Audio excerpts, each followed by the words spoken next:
मला वाटत नाही माओवाद संपेल, सुशील कुमार शिंदे यांनी हे महत्त्वाचं वक्तव्य केलं।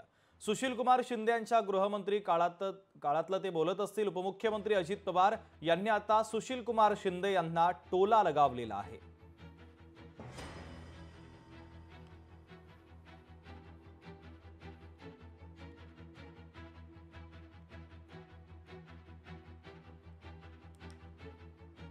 मुख्यमंत्र्यांची ती भावना असेल, परंतु मला असं वाटत नाही की एवढ्या वर्षाचा हा प्रश्न आहे आणि खूप लोकांनी त्याच्याविषयी प्रयत्न केलेले आहेत ऑल इंडिया लेवलवर। आपण इथे एवढ्यात हे संपेल असं मला वाटत नाही, पण मी त्यांना शुभेच्छा देतो ते त्यांची जर भावना असेल आणि संपत असेल तर।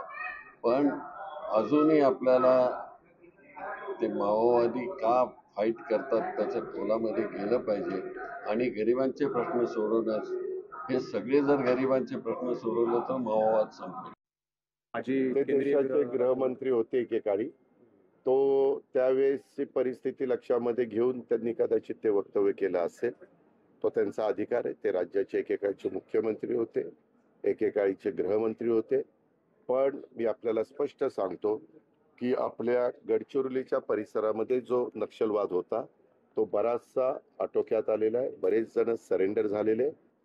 तिथं आता पूर्वीसारखा नक्षलवाद राहिला नाही। लोकांना आता तिथं रोजगार मिळालेला आहे, तिथं इंग्लिश मीडियमच्या शाळा झालेल्या आहे। मुलींना पण तिथं वोल्वो ट्रक मुली चालवत असताना मी बघितल्या। मोटरसायकलवर मुली येतात, तिथं हॉस्पिटल चांगली झालेली आहे। तिथं आपल्याच इथे एकेकाळी असणारे संदीप पाटील हे तिथं आयजी म्हणून काम करतायत आणि त्यांचं चांगलं काम चाललं।